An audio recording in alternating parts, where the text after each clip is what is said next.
여러분 반갑습니다. 김덕희입니다. 자, 이번 시간에는요, 2022년도 시험 대비 법 개정 및 정오표 특강을 시작하겠습니다. 물론 특강과 함께 자료까지 다 카페, 우리 직공패스 카페에 업로드 해드리겠습니다. 정말 여러분들 합격을 위해서 제가 최선을 다하고 정성을 다하고 있습니다. 이 기운이 여러분께 전달되어서 여러분 시험 볼 때 정말로 그냥 초인지가 발휘돼서 답이 팍팍 나올 수 있는 그런 기적과 또 우리 직공패스의 또 역사가 이루어지기를 제가 간절히 응원하고 기도하겠습니다. 여러분 며칠만 고생하시면 됩니다. 잠 좀 줄이시고 좀 화이팅 하십시오. 저는 좀 이제 주말 또 주일에 좀 쉼을 조금 가졌습니다. 그랬더니 목 상태도 아주 좋아지고 또 에너지가 올라오고 있습니다. 그래서 에너지가 이 올라오는 이런 기운을 여러분께 이제 드리기 위해서 오늘 특강을 마련했습니다. 여러분 합격 기운 받으십시오. 기 팍팍 에너지 드리겠습니다. 저는 이렇게 에너지를 좀 쉼을 갖고 얻었지만 여러분들은 시험 때까지는 정말 최선을 다해서 다시 한번 잔소리 같지만 잠 좀 줄이시고 다른 일보다는 우리 지금까지 공부했던 강의에 집중하셔서 아름다운 이중의 일을 거두시고 시험 끝나고 또 합격자 발표 나오면 합격지가 정말 합격지가 넘쳐나서 우리 직공패스 서버가 다운되는 그런 일이 있었으면 좋겠습니다. 자, 여기서 한 10문제 정도 나왔으면 좋겠습니다. 10문제 정도 나올 것 같습니다. 그래서 법 개정 내용들은 반드시 시험에 나올 것 같아요. 또 여러분이 헷갈려 하시는 정오표 문제들도 여기서 깔끔하게 정리를 해드리겠습니다. 자, 고용보험법 갑니다. 이론 페이지 60페이지에 있습니다. 이건 이제 법이 개정된 겁니다. 근로자 직업능력개발법을 국민 평생 직업 능력개발법으로 수정되었다. 그러니까 근로자 직업능력개발법 사실은 뭐 용어만 변경됐습니다. 별 의미는 없지만 그래도 시험에는 이렇게 나옵니다. 국민평생 직업능력개발법이 옛날에 근로자 직업능력개발법이다라고 보고요. 뭐 어쩌고 저쩌고 할 때 고용노동부 장관은 거짓이나 그 밖의 부정한 방법으로 이 장의 규정에 따른 고용 안정 직업력 개발 사업의 지원을 받은 자 또는 받으려는 자에게 해당 지원급 중 지급되지 아니한 금액 등은 쭉 나옵니다. 1년의 범위에서 그래서 1년의 범위에서 이런 거 이제 포인트 감 잡으셨죠? 범위에서 대통령령으로 고용노동부 정이 아니라 대통령령으로 쭉 나오고 부정한 방법으로 지원하는 금액을 반환하도록 명하여야 한다. 반환하도록 노력한다가 아니라 명하여야 한다라고 나오고요.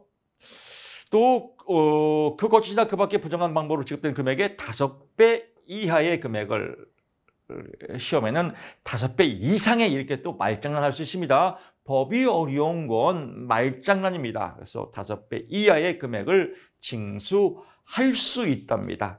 징수하여야 한다가 아니라 징수할 수 있다. 이런 거. 여러분 공부를 열심히 해서 쭉 나오다가요. 금액의 5배 이하의 금액을 징수하여야 한다. 이러면요. 딱 걸려들기 좋아요. 하여야 한다. 당연히 해야지. 이게 우리 상식이잖아요. 근데 하여야 한다가 아니라 할 수 있답니다. 하지만 반환은 명할 수, 여기는 또 내용에 고용노동부 장관은 고용안정 직업력 개발 사업의 지원을 받은 자에게 직업력 개발 사업의 지원을 받은 자에게 잘못 지급된 지원금이 있으면 그 지급금은 반환을 명할 수 있다. 반환을 명하여야 한다가 아니라 명할 수 있다. 이거 시험 조심해야 됩니다. 잘못 지급된 지원금은 반환을 명할 수 있다고요. 그 다음에 거짓이나 그 밖에 부정한 방법으로 할 때는 금액을 반환하도록 명하여야 한다. 거짓이나 그 밖에 부정한 방법은 명하여야 한다. 잘못 지급된 지원금은 명할 수 있다. 이런 거 조심해야 됩니다, 여러분. 이 둘 중에서 한 문제 나올 것 같습니다. 이렇게 한 문제 체크 포인트 하면 정말 특강의 보람이 있지 않습니까? 이런 문제가 시험에 나왔다. 정말 하늘의 영광, 땅의 축복, 할렐루야! 여러분 기분이 아주 업되면서 제 음성이 시험 시간 내내 들릴 겁니다. 1번 갑니다. 취업 촉진 수당의 지급 제한입니다. 설명으로 틀린 것은 이 문제가 고용법에서 제일 어렵고 제일 헷갈리는 부분입니다. 그래서 1번에 배정을 했거든요. 이거 2번 시험에 꼭 나옵니다. 여러분 꼭 한 문제 먹고 들어가는 겁니다. 제목이 뭐냐면요. 취업 촉진 수당의 지급 제한이에요. 제목이 취업 촉진 수당의 지급 제한이다. 얘랑 헷갈리는 게 2번 문제입니다. 그래서 여러분 헷갈릴까 봐 이렇게 정리했는데 2번에 보면요. 2번이 아니라 1-1이네요. 구직급여의 지급 제한이에요. 구직급여의 지급 제한 내용과 취업 촉진 수당의 지급 제한 내용이 달라요. 이거 헷갈리면 뭐 그 말이 그 말 같아요. 그래서 여기서 먼저 정리를 하면요. 답을 체크하면 거짓이나 그 밖에 부정한 방법으로 실업급여를 받으려 한 자에게 대통령령으로 정하는 사유에 해당하면 여기선 제목이 뭐라고요? 취업촉진수당입니다. 그 급여를 받으려 한 날부터 취업촉진수당을 지급하지 아니한다라고 나왔습니다. 대통령령으로 정하는 사유에 해당하면요. 취업촉진수당을 지급하지 아니한다가 아니라 이거 잘 봐야 됩니다. 거짓이나 그 밖에 부정한 방법으로 신고 의무의 불이행 또는 거짓의 신고 등 대통령령으로 정한 사유에 해당하면 취업촉진수당의 지급을 제한하지 아니한답니다. 지급을 아니하는 게 아니라 제한하지 아니한다. 이거 꼭 확인하십시오. 이거 시험에 반드시 나올 겁니다. 다만 2회 이상의 위반 행위를 할 경우에는 뭐 그러하지 아니라 나옵니다. 그래서 지급하지 아니한다가 아니라 제한하지 아니한다. 지급을 제한하지 아니한다. 이거 꼭 봐야 됩니다. 그럼 여기서 또 헷갈리는 건 이거예요. 구직급여의 지급 제한이거든요. 설명으로 틀린 것은 거짓이나 그 밖에 부정한 방법으로 신고 의무의 불이행 또는 거짓의 신고 등 대통령령으로 정하는 사유에 해당하면 그 급여를 받으려 한 날부터 취업촉진수당 지급을 이 내용은 구직급여에 해당하는 게 아니라 이 구직급여의 지급 제한은 이것입니다. 사유에 해당하면 그 실업 인정 대상 기간에 한정하여 구직급여를 지급하지 아니한다. 취업촉진수당은 여기에 없어요. 구직급여 제한에. 그러니까 여기서 보게 되면 지금 3번 보게 되면 거짓이나 그 밖에 부정한 방법으로 실업을 지급받으려 한 사람이 뭐 구직급여를 지급받을 수 없게 된 경우에는 여기죠. 2번이죠. 죄송합니다. 거짓이나 그 밖에 부정한 방법으로 따른 신고 의무의 불이행 또는 거짓의 신고 등 대통령 정하는 사유에 해당하면 그 실업 인정 기간에 한정하여 구직급여를 지급하지 아니한다입니다. 그럼 이 말 자체가 이 말도 맞지 않나요? 이 말 자체가 구직급여 지급 제한에서는 삑살입니다. 삑살이. 그래서 헷갈리지 말아야 됩니다. 이거 꼭 중요한 내용입니다. 그래서 1번이나 1-1번에서 한 문제 꼭 출제가 될 것이다 라고 보고요. 나머지 부분들도 체크해야 됩니다. 거짓이나 그 밖에 부정한 방법으로 실업급여를 받은 자에게는 그 급여를 받은 날이나 받으려 한 날부터 취업촉진수당을 지급하지 아니한다. 당연하지 라고 해서 당연하지 체크하고요. 수당을 지급하지 아니한다가 아니라 지급을 제한하지 아니한다. 이거 꼭 체크 포인트 하고요. 거짓이나 그 밖에 부정한 방법이 신고 의무 불이행 또는 거짓의 신고 대통령령으로 정하는 사유에 해당하며 취업촉진수당의 지급을 제한하지 아니한다. 여기 나왔죠. 그래서 이 내용 꼭 포인트 잡으셔야 됩니다. 급여와 관련된 이직 직후에 새로 수급자를 취득하면 그 새로운 수급자에게 따른 취업촉진수당은 그러하지 아니하다. 당연하다. 라고 해서 여기에서 반드시 나옵니다. 이 제목이 취업촉진수당의 지급 제한이다. 라고 보고요. 여기도 마찬가지요. 이 문항 자체가 삑살이다. 그래서 체크 포인트 하고요. 이 문항은 잘못된 거다. 그래서 앞에 문제하고 헷갈리면 안 된다. 거짓이나 그 밖의 부정한 방법으로 실업급여를 받았거나 받으려 하는 사람에게 그 급여를 받은 날 또는 받으려 하는 날부터 구직급여를 지급하지 아니한다. 당연하다. 거짓이나 그 밖의 부정한 방법이 신고 의무 불이행 또는 거짓의 신고 대통령령으로 정하는 사유에 해당하면 그 실업인정기간에 한정하여 구직급여를 지급하지 아니한다. 당연하다. 그 실업인정기간에 한정하여입니다. 그 급여를 받으려 한 날부터 이렇게 또 장난질할 수 있습니다.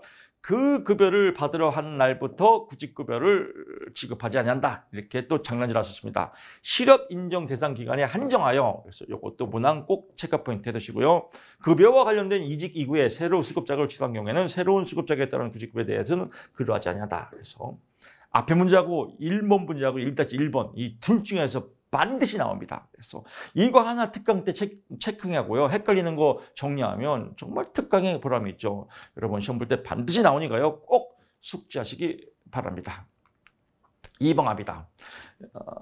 거짓이나 그 밖에 부정한 방법으로 실업급여를 지급받은 자에 처해지는 벌칙은 이건 법 개정 내용입니다. 법 개정 벌칙이 강화됐습니다. 그래서 3입니다.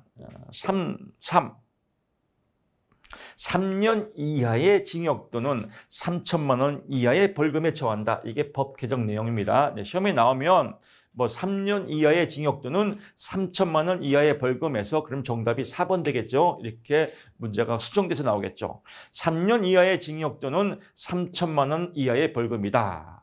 라고 꼭 체크 포인트 해주시고 이거 나올 것 같습니다. 그 다음에 사업주와 공모하였다. 공모하면 공모했어? 기억나죠? 공모했다 하면 5년 이하의 징역 또는 5천만 원 이하의 벌금이다. 공모하면 거짓이나 그 밖에 부정한 방법으로 하면 3. 이 둘 중에서 한 문제 나올 것 같습니다. 3번 문제 갑니다. 이건 오타 문제입니다. 다음 중 실업이 급증한 경우 수급 자격에 지급할 수 있는 것은 실업이 급증한 경우 다른 거 다 볼 거 없습니다.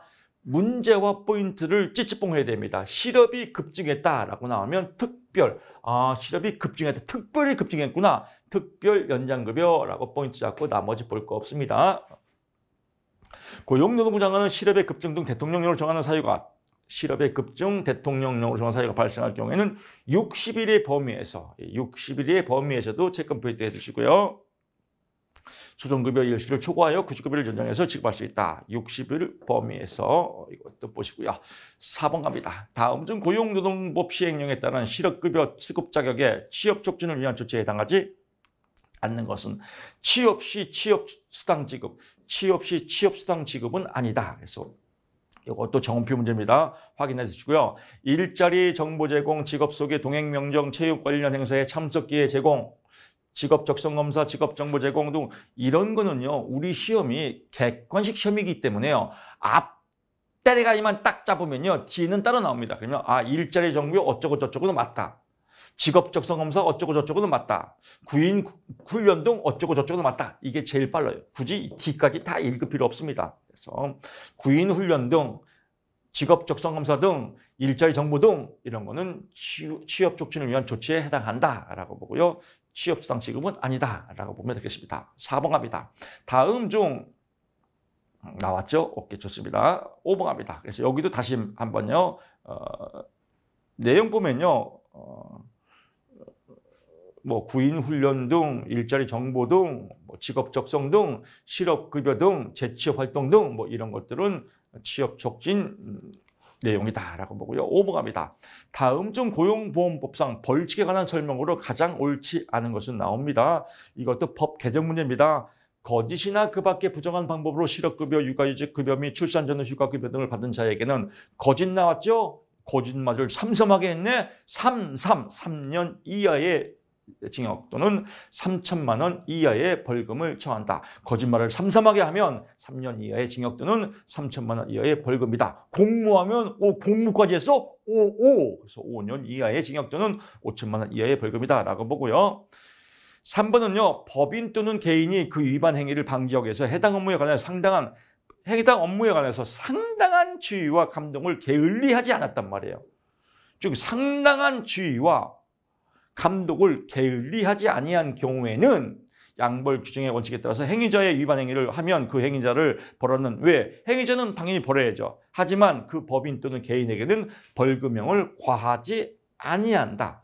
과한다가 아니라 과하지 아니한다. 왜냐하면 말이죠. 상당한 주의와 감동을 게을리하지 않았으니까 이거네요. 예외상입니다. 상당한 주의와 감동을 게을리하지 않았기 때문에 그 법인 또는 개인에게는 벌금형을 과하지 아니한다. 그래서 이것도 포인트 빡 잡으시기 바랍니다. 나머지 부분요. 근로자를 해고하거나 그 밖에 근로자에게 불이익을 청하는 경우에는 사업주는 3년 이하의 징역 또는 3천만 원. 오, 근로자를 해고했어? 해고도 삼삼하게 했네? 3년 이하의 징역, 3천만 원 이하의 벌금이다. 라고 보고요. 피보험 자격에 관한 신고사항을 위반하여 신고를 하지 않거나 거짓으로 신고를 한 사업주, 보험, 사무, 대행기관, 대표자 등 쭉 나오는 300만 원 이하의 과태료를 부과한다. 여기도 300만 원, 3년 벌써 300만 원 이하의 과태료를 부과한다. 그래서 이것도 포인트 잡으시기 바랍니다. 뭐 내용들은 여기 써 있습니다. 그래서 3년 이하의 징역, 3천만 원 이하. 다만 상당한 주의와 감동을 게을리하지 않는 경우에는 벌금을 과세한다. 그래서 제가 새롭게 이렇게 여러분 알기 쉽게 써놨습니다. 6번 갑니다. 다음 중 수급 자격의 실업 인정 대상 기간 중 근로 제공 사실에 대해서 조사할 수 있는 사람은 직업 안정.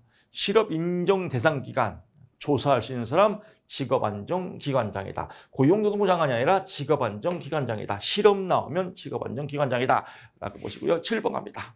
하나의 수급 자격에 따라 구직급여를 받을 수 있는 날을 무엇이라고 한다? 소정급여 일수라고 한다. 소정급여 일수 체크 포인트 해두시고요. 8번 갑니다. 직업능력개발수당에 대한 설명으로 옳지 않은 것은 구직급여의 지급이 정지된 기간에 대해서도 직업능력개발수당을 지급한다. 지급한다가 아니라 지급하지 아니한다. 지급하지 아니한다. 라고 포인트 잡고요. 직업능력개발수당은 직업능력개발훈련 등에 받는 기간에 대해서 지급한다. 당연하다. 고용노동부 장관은 직업능력개발수당의 금액을 다르게 정할 수 있다. 당연하다. 직업능력개발수당의 지급 요건 및 금액에 필요한 사항은 대통령령으로 정한다. 여기서 돈, 금액 나오면요. 금액 돈 나오면 대부분이 대통령령입니다. 여러분 살짝 바꿉니다. 직업능력개발수당의 지급 요건 및 금액에 필요한 사항은 고용노동부령으로 정한다 그러면 왠지 또 딱 떨어져요. 그래서 돈 금액 나오면 대통령령이다 라고 보시고요. 9번 갑니다. 구직급여의 지급 절차 중 구직급여를 받기 위해 원하는 금융기관 계좌에 지정하는 경우는 이건 뭐 단순한 겁니다. 최초의 실업인정일, 의 계좌를 실업인정일에 신고 포인트 잡고요. 10번 갑니다. 고용보험법 이거 처음에 반드시 나옵니다. 여러분 이거 여기서 패치가 나옵니다. 꼭 이거 암기하셔야 됩니다. 뭐 암기 다 하셨을 겁니다. 여기서 확인만 하시면 되거든요. 고용보험법상 피보험 기간에 5년 이상 10년 미만이고 이직의 현재 연령이 50세 이상인 경우에는 구직급여 5년에서 10년 이상입니다. 5년에서 10년 이상이다 라고 보고요. 이직이 현재 50세 이상, 50세 이상이죠. 50세 이상이다 라고 하면 240일이죠. 그래서 정답 240일이다. 체크 포인트 주고요. 꼭 반드시 외워야 됩니다. 120일로 시작해서요. 최소 120일, 최대 270일까지 120일에서 270일이다. 자영업자는 120에서 210일까지다. 라고 참고로 알아두시고요. 50세 이상, 정확히 말하면 50세 이상 및 장애인입니다. 즉 50세 이상과 장애인은 똑같습니다. 계열수가요. 그래서 요거 여기서 반드시 한 문제 나옵니다. 장애인이라는 말이 나왔다면 50세 이상과 똑같다. 이렇게 포인트 잡으시고요. 11번 갑니다. 고용보험법상 상병급여의 일자는 단순한 겁니다. 취업할 수 없는 사유가 없어진 이후 최초로 구직급여를 지급한 날.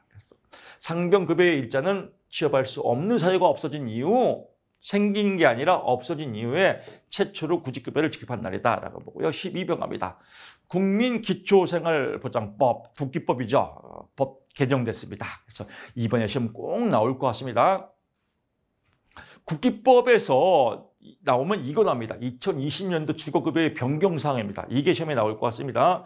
중위소득 선정기간에 45%에서 계속 변경돼요. 42, 45 변경되는데 이번에 또 변경했습니다. 2022년도에 중위소득의 46% 이하로 변경됐다. 선정기준 중위소득 100분의 46 이하로 변경됐다. 이거 이번 시험에 꼭 나올 것 같습니다. 쬐끔 포인트 해두시고요. 이거는 기본서에서 나왔지만요. 나오면 이게 제일 많이 나올 것 같습니다. 그래서 4인 가구의 주거급여는 얼마입니까? 라고 하면 객관식이기 때문에요. 이거 다 외울 거 없습니다. 235만 5,697 이거 외울 것도 많은데 스트레스 받습니다. 그냥 230만 원 정도 4인 가족 230만 원 정도 조금 이제 세심한 분들은 1인 가구는 89만 원 정도, 2인 가구는 140만 원 정도, 3인 가구는 190만 원 정도, 4인 가구는 230만 원 정도, 5인 가구까지는 안 나옵니다. 이렇게요. 앞대가리 이렇게만 보시고요. 나오면 이게 제일 많이 나올 것 같습니다. 그래서 여기서 한 문제 나올 것 같고요. 차상위 계층은 뭐예요? 소득 인정의 기준 중에 100분의 50 이하를 차상위 계층이라고 한다라고 보고요. 1번 갑니다. 국민기초생활법 국기법의 외국인 특례에 대해 수급권자가 될 수 없는 외국인은 대한민국 국민과 혼인 중인 사람으로서 성년 자녀를 양육하고 성년이 아니죠. 미성년 자녀입니다. 성년 나오면 무조건 삑사입니다. 사람 포인트 잡고요. 대한민국 국민과 혼인 중인 사람으로서 본인 또는 대한민국 국적의 배우자가 임신 중인 사람 그렇구나. 대한민국 국민과 혼인 중인 사람으로서 배우자에 대한 대한민국적인 직계 존속과 생계나 주거를 같이 하는 사람. 직계 비속이 아닙니다. 직계 존속입니다. 대한민국 국민의 배우자와 이혼하거나 그 배우자가 사망한 사람으로서 대한민국 국적의 미성년자입니다. 성년이 아니라 양육하고 있는 사람 또는 사망한 배우자의 태아를 임신하고 있는 사람라고 보고요. 2번 여기 쫙 나와 있죠. 2번 갑니다. 다음은 국기법에 따른 보건복지부 장관 등에 대한 이의시에 관한 설명이다. 옳지 않은 것은 시도지사는 보건복지부 장관에 대한 이의식을 받으면 30일 이내라고 나왔습니다. 그래서 30일 이내가 아니라 뭐예요? 10일 이내에 요거 포인트 꼭 잡으셔야 됩니다. 30일 이내가 아니라 10일 이내다. 그래서 10일 이내에 의견서와 관계없이 서류를 첨부해서 보건복지관 또는 소관중앙연구에 주문해야 한다. 그래서 이거 포인트 잡고요. 30일이 아니라 10일이다라고 보고요.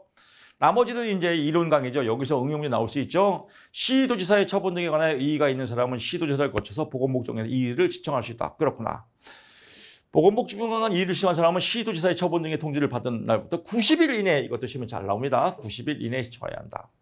보건복지부 장관의 이의를 시청하는 경우 서면 또는 구두입니다. 이의 신청은 서면 또는 구두입니다. 그래서 이의 신청은 서면 또는 구두로 가능하면 또는 서면으로 가능하면 이렇게 나올 수 있습니다. 서면 또는 구두로 가능하면 구두로 이의 신청을 할 경우에는 보장기관의 공무원은 이의 신청을 작성할 수 있도록 협조해야 한다. 당연하다라고 보면 될 것 같습니다. 3번 가고요. 고용보험법상 상병급여 일자 앞에 나와 똑같은 문제네요. 자, 확인하시고요. 4번 갑니다. 다음 중 수급권자 선정 기준이 가장 높은 건요. 교육급여죠. 선정 기준 교육급여 100분의 50, 생계급여 100분의 30, 의료급여 100분의 40이다라고 보고요. 4번 갑니다. 해상급여는 뭐 여기 쫙 읽어보시면 될 것 같고요. 4번 갑니다. 지역자활센터 보장 항목으로 가장 옳지 않은 것은 국유 공유 재산의 유상임대. 그래서 유상임대가 아니라 무상임대입니다. 무상임대다. 그래서 자활센터의 보장 항목, 지역자활센터의 설립 운영에 대한 비용의 전부입니다. 시험에 이걸로 응용 문제 나올 수 있습니다. 지역자활센터의 설립 운영 비용 또는 제일학서 하면 전부 또는 일부 나왔습니다. 전부 또는 일부니까 여기에서 뭐 전부든 해당되겠죠. 뭐 전부 또는 일부 해당되고요. 무상입니다. 보장기관에 실시하는 여기에 나올 때 이렇게 나올 수 있습니다. 응용 문제 나오면요. 세세하게 나오면 지역자활센터의 설립 운영 비용의 일부 이렇게 나올 수 있습니다. 일부는 아니에요. 전부가 포함되는 겁니다. 일부는 아니다. 그래서 이것도 포인트 잡고요. 이런 거 하나씩 포인트 잡는 게 특강의 또 매력입니다. 사업 수행 비용의 전부, 사업 여기도 사업 수행 비용의 전부입니다. 전부는 전부 및 일부가 포함되는 겁니다. 그래서 여기도 일부 나오면 아닙니다. 하여튼 보장 항목의 일부라고 나오면 아니다라고 보고요. 5번 갑니다. 로저스가 제시한 직업 상담사가 갖춰야 할 태도에 포함되지 않는 것은 오타 문제죠. 내담자의 입장에 대한 동감, 전형적인 말장난입니다. 동감이 아니라 공감입니다. 공감과 이해다. 그래서 공감과 이해다라고 보고요. 2번 갑니다. 인간 행동이 자연 현상과 마찬가지로 일정한 법상을 지니고 있다가 상담 이론은 행동 나왔죠. 행동 나오니까 행동. 그래서 행동 재치봉. 여러분 문제를 물으면요. 저도 출제 위원 많이 해봤습니다. 출제를 해보다 보면 문제의 같은 단어나 또는 같은 의미가 있으면 그게 답일 확률이 큽니다. 그렇게 나올 수밖에 없어요. 출제를 아무리 낸다 하더라도 가만히 들여다보면 노출돼요. 그 노출을 찾는 방법들도 시험 보는 큰 요령입니다. 그럼 여기서 만약에 이 문제를 몰랐다. 처음 보는 내용인데, 행동이 나왔네. 행동 재치봉. 이거 찍어야지. 몰라도 이렇게 유추해서 찍는 거. 이것도 아주 특별한 기술력입니다. 그래서 여러분 시험 볼 때 반드시 상대평가이기 때문에요. 어려운 문제, 듣보잡. 듣지도 못하고 보지도 못한 잡스러운 문제가 분명히 나옵니다. 그런 문제가 나올 때는요. 당황하지 마세요. 왜냐하면 말이죠. 나만 어려운 게 아니에요. 시험 보는 사람 모두가 똑같은 문제예요. 똑같이 어려운 거예요. 그건 찍을 수밖에 없어요. 저도 모를 경우도 있습니다. 전문가도. 왜? 그런 문제를 내거든요. 변별력을 위해서. 그런 문제 나오면 나도 모르고 너도 모르고 똑같은 문제예요. 어차피 누가 찍신이 오냐, 누가 잘 찍냐 그런 거거든요. 왜 그런 문제를 고민하고 시간을 날려버려요. 이런 문제 우리 교수님이 그랬어. 어차피 틀리려고 낸 문제는 그래 찍자. 찍으려면 그래도 확률이 높아야죠. 확률이 높을 가장 좋은 방법은 문제에 있는 단어. 특히 상담학에서는요. 문제에 있는 직업 상담학에서는 문제에 있는 단어나 의미가 있으면 그걸로 찍자. 고용법이나 국기법에서는 긴 거 찍자, 4번 찍자 이런 룰이 있습니다. 긴 문항의 단어를 숨길 수 있는 이 확률이 높지 않습니까? 그래서 긴 문항 찍자. 대부분이 읽다가 지치라고 4번 찍자. 상담학은 문제에 있는 단어로 유추하자. 이렇게 해서 찍는 요령까지 알려드렸습니다. 3번 문제 갑니다. 직업 상담에 이루어지지 않는 일반적인 상담 과정의 사정 단계. 사정은 조사입니다. 조사 단계. 처음에는 뭐예요? 인지적 명확성의 존재를 확인하고 그 다음에 내담자의 동기 존재를 확인하고 그 다음에 내담자의 자기 진단을 한 다음에 자기 진단을 바탕으로 탐색한다. 진단을 먼저 하고요. 진단을 탐색한다. 헷갈릴 수 있습니다. 진단 탐색이 맨 마지막입니다. 그래서 이것도 체크 포인트 드시고요. 4번 문제 갑니다. 초기 상담의 유형 중 관계지향적 면접에 관한 설명으로 옳은 것은 재진술, 감정 나오면 이건 관계지향적이죠. 관계지향적과 반대는 뭐예요? 정보지향입니다. 정보지향적, 정보를 주는 거예요. 그래서 내담자의 시작된 면담과 상담에서 시작된 면담으로 구분한다. 누가 무엇을 상담의 틀 이런 것들은 정보 제공이고요. 관계 제공은 감정을 나누는 겁니다. 그래서 감정 나누는 게 관계지향적이다라고 보고요. 5번 갑니다. 다음 중 내담자로 하여금 옳은 판단을 갖게 하는 과정이 바르게 나열된 것은 이거 나오면 똑같이 나옵니다. 그래서 이런 거는 그냥 답만 외워도 좋습니다. 문항만 체크 포인트 하면요. 내담자의 독단적 사고를 밝힌다. 그다음에 불확신을 밝히고 그다음에 깨닫는다. 그다음에 점차적으로 존재의 법칙에 따라 존재를 배운다. 깨닫고 배운다. 그다음에요. 비교 대조할 수 있다. 비교 대조한 다음에 뭐예요? 막판에 판단한다. 그래서 요 흐름, 사고, 깨닫고 이런 내용들 보시면 될 것 같고요. 6번 갑니다. 고용보험법상 고용보험 피보험 자격의 취득일 상실에 관한 설명으로 옳은 것은 피보험자가 고용보험의 적용 제외 근로자에 해당된 날, 그 적용 제외 대상자가 된 날, 그래서 적용 제외, 그러면 그냥 예를 들면 불법자, 그럼 불법이 해소됐다, 그러면 그날 피보험 자격을 상실한다. 그래서 여기서는 그 적용 제외가 된 날 바로 상실한다, 잘린다. 왜? 범법자니까. 범죄자니까 이렇게 이해하시면 쉽게 이해가 될 것 같습니다. 나머지는요. 나머지 보면 볼 거 없습니다. 얘만 딱 한 글자 빡 잡으시면 될 것 같고요. 뭐 이론할 때 강조했죠. 그래서 상시라는 것은 사망, 뭐 이직 뭐 이럴 때는 다 그 다음 날이다라고 보고요. 적용 제외가 된 날, 이런 상실한 날, 이건 바로 그날이다라고 보고요. 7번 갑니다.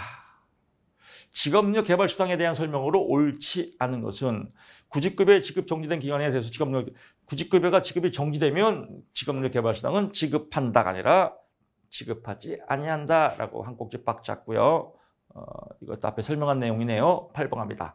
2022년도 최저임금, 이것도 꼭 나올 것 같습니다. 2022년도 최저임금 얼마입니까? 9,160원이다. 근데 느닷없이 또 직업상담도 시험에 나왔습니다. 그 전년도과 전년도 문제가 직업상담도 시험에 나왔거든요. 뭐 허를 찌르는 문제죠. 우리 시험도 꽤 나올 수 있어요. 올해 것만 외우다가 작년 거 물어보면 또 당황하셨어요? 이럴 수 있거든요. 그래서 2022년도 9,160원, 2021년도 8,720원, 이거 두 개 꼭 외우시기 바랍니다. 이거 팍 나왔으면 좋겠습니다. 9번 갑니다. 고용보험법에 관한 설명으로 옳은 것은 피보험 기간이 2년이며 이직이 현재 45세 이상의 구직급여 수정률은 150일이다. 그래서 아하, 그렇구나라고 보고요. 65세 이상인 자에게 고용보험법상의 고용안정, 고용안정은 60세 이상입니다. 고용안정은 60세 이상이다. 65세 이상은 직업력 개발 사업은 65세 이상은 적용되고요. 고용안정은 60세 이상이다라고 보고요. 구직급여 산정 기초가 되는 임금액이 그걸로의 통상임금보다 저액 낮은 경우에는 기준임금을 기준임금이 아니라 뭐예요? 통상임금을 기초액으로 본다라고 보고요. 구직급여를 지급받기 위해서 이직일 이전 18개월, 180일, 피보험 단위 기간이 180일이네. 180일. 그래서 공부 좀 우울할 때는 180일. 그래서 18개월, 180일 이상이다라고 해서 시원하게 발전 한번 해보는 것도 카타르시스 정화에 해당됩니다. 10번 갑니다. 고용보험법상 육아휴직급여와 산전 전후 휴가급여, 이것도 아주 말장난하기 좋습니다. 육아휴직 또는 출산 전후 휴가가 개시일 이전에 피보험 단위 기간이 통해서 180일 맞지라고 해서 뭐 딱 걸려들기 좋아요. 180일 이상이어야 한다라고 나오는데요. 육아휴직은요, 휴직 개시일 이전입니다. 육아휴직은 뭐라고요? 휴직 개시일 이전이고요. 출산 전후 휴가는 휴가 종료일 이전입니다. 휴가 종료일. 근데 여기는 육아휴직 또는 출산 전후 휴가는 개시일 이전에, 출산 전후 휴가는 뭐라고요? 휴가 종료일이다. 그래서 이거 포인트 빡 잡으세요. 육아휴직은 휴직 개시일 이전이고요. 출산 전후 휴가는 휴가 종료일 이전이다. 그래서 이것도 말장난하기 딱 좋은 문제입니다. 그래서 시험에 꼭 나올 것 같습니다. 육아휴직급여를 받으려는 남녀 고용평등과 일가정 양립제에 관한 법률에 따른 육아휴직은 30일 이상 부여받는 것이 피보험자여야 한다. 30일 이상 당연하다. 특별한 사유가 없는 한 육아휴직 개시일 이후에 1개월부터 종료일 12개월 이내에 육아휴직을 신청한다. 당연하다. 출산 전후 육아급여는 상영약과 하한약을 두고 있고, 육아휴직급여는 육아휴직 시작일로부터 3개월간 이직으로 한월, 통상 시작일부터 3개월까지는 육아휴직 시작일을 기준으로 한월 통상임금의 100분의 80. 통상임금 100분의 80, 이것도 시험에 잘 나옵니다. 통상임금 100분의 80. 30일 이상, 12개월 이내. 육아휴직 개시일 이전에, 출산 전후 휴가는 휴가 종료일 이전에, 배우자의 출산 휴가는 10일 이내, 분할 사용 가능. 10일 이내 유급, 이것도 시험에 나올 수 있습니다. 법 개정된 내용입니다. 배우자의 출산 휴가는 며칠이요? 10일. 두 번으로 해서 분할로 사용할 수 있다. 유급이다. 그래서 이것도 포인트 잡고요. 여러분들이 육아휴직을 제일 어려워해요. 사실 고용보험법에서 제일 힘든 부분이 육아휴직이거든요. 외울 것도 많고. 근데 저는 육아휴직 자세하게 다 외우려면 기회비용에서 비효율적이에요. 너무 시간 투자비 너무 헷갈려요. 그거 외우다가 또 다른 문제 까먹거든요. 그래서 저는 육아휴직을 나오면 그냥 이 정도 기본 틀에다가 포인트 잡고요. 뭐 나올 거 뻔하잖아요. 뭐 통상임금이다, 180일, 뭐 18개월, 뭐 이런 거. 6개월이 뭐 안 된 사람은 뭐 지급하지 않을 수 있다. 뭐 이런 내용들, 뭐 이런 내용들이 기본 내용이거든요. 여기가 나오면 그 다음에는 얘가 나올 것 같아요. 3+3 부모 육아제도. 이게 이번에 시험에 여러분 꼭 나올 것 같아요. 너무 세세하게 외우다 보면 미쳐버려요. 그러니까 너무 세세하게 가지 말고요. 세세한 부분에서는 이 3+3 육아휴직제도가 나올 것 같다. 그래서 1개월 동안은 통상임금의 100%, 1개월, 부 1개월, 모 1개월 각각 200만 원, 2개월에서는 뭐예요? 각각 250만 원, 각각 250만 원, 부 2개월, 모 2개월 때는요. 3개월 때는요. 부 3개월, 모 3개월 때는 각각 300만 원. 그래서 요거가 시험 문제 나올 것 같습니다. 4개월 이후부터는 통상임금의 80%, 최대 50만 원, 최소 70만 원 이렇게 나오고요. 그래서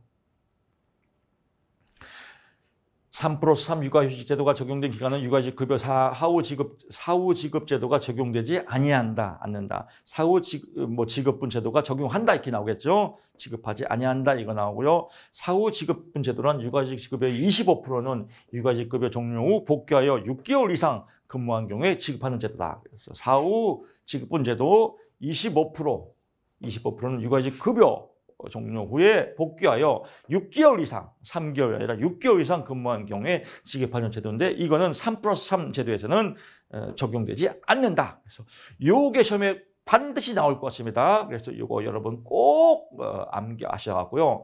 육아휴직 이거 나옵니다. 그래서 이거 나오면 육아휴직에서 뭐 나와봤자 뭐 두세 문제 나오겠죠. 그러면 다 맞추시지 않습니까? 그래서 너무 육아휴직에 늪에 빠져서 세세하게 공부하지 마십시오. 지금 아주 초인지가 발휘하고 지금 아주 시간을 아끼는 시간입니다. 육아휴직에 너무 몰입해서 숫자 하나하나에 너무 깊이 들어가다 보면 늪에 빠집니다. 그래서 깊이 나오면 여기서 나온다라고 보시고요. 11번 갑니다. 다음 중 고용노동법 시행령에 따른 실업급여 수급자 자격자의 취업촉진이라는 조치에 해당하지 않는 것은 이거는 정답 없습니다. 다 맞습니다. 그래서 일자리 정보 제공, 실업급여 등에 대한 보험, 적성검사 등 구인훈련 등 여기는 취업촉진 훈련 조치에 다 해당된다라고 보고요. 12번 갑니다. 이 단순함계죠. 육아휴직은 이런 거 나옵니다. 단순함계 플러스 3+3. 그래서 아까 설명드렸던 내용에 추가하면 저는 그 정도면 무난하겠다라고 말씀을 드립니다. 너무 육아휴직 들어가면 제가 이론 강의에도 말씀드렸지만 이 육아휴직 담당 공무원도 내용 잘 모릅니다. 그런 문제는 그렇게 깊이 있게 출제 안 되거든요. 그래서 너무 육아휴직 급여의 늪에 빠지지 말라라고 당부하고 싶습니다. 고용보험법상 육아휴직 급여에 관한 설명으로 가로 안에 나오면 육아휴직 급여의 육아휴직 시절부터 쭉 나오면 통상임금의 100분의 80, 다만 해당 급여가 150만 원을 넘는 경우에는 150만 원, 해당 급여가 70만 원 나오죠. 그래서 이런 거 시험에 나옵니다. 13번 갑니다. 다음 중 고용보험법상 심사청구인 또는 재심사청구인이 법정 대리인 외에 대리인으로 설명할 수 있는 자를 가나라마죠. 청구인의 배우자, 직계 존속, 비속이 아니라 직계 존속입니다. 존속은 위에 있는 사람이고 비속은 밑에 있는 사람입니다. 또 공인 중개사, 형제 자매, 공무원은 아니다. 그래서 공무원은 아니다라고 보고요. 그래서 청구인의 배우자, 직계존속, 비속 또는 형제 자매, 청구인의 법인에 속하는 임원 직원, 변호사나 공인노무사, 변호사, 공인노무사 법에 따른 심사위원 허가를 받은 자. 그래서 요거는 포인트 잡아서 응용 문제 나올 수 있으니까요. 외우시고요. 14번 갑니다. 다 했네요. 감사합니다. 합격을 기원합니다. 저도 이제 목이 또 슬슬 아파 올라갑니다. 이쯤에서 나머지 이제 마무리가 돼서 좋습니다. 지금 제가 설명한 문제에서 10문제 정도 나올 수 있다. 10문제 맞으면 40점 먹고 들어가랍니다. 이 특강이 여러분들에게 보약이 되고 또 시험 공부하시는데 힘이 됐으면 좋겠습니다. 여러분의 합격을 응원하면서요. 시험 날짜까지 정말로 이제 비상 시간입니다. 이 비상 시간, 아주 초인지를 발휘한 시간, 잠을 좀 쉬시고 최선을 다해서 정성을 다해서 합격하시기 바랍니다.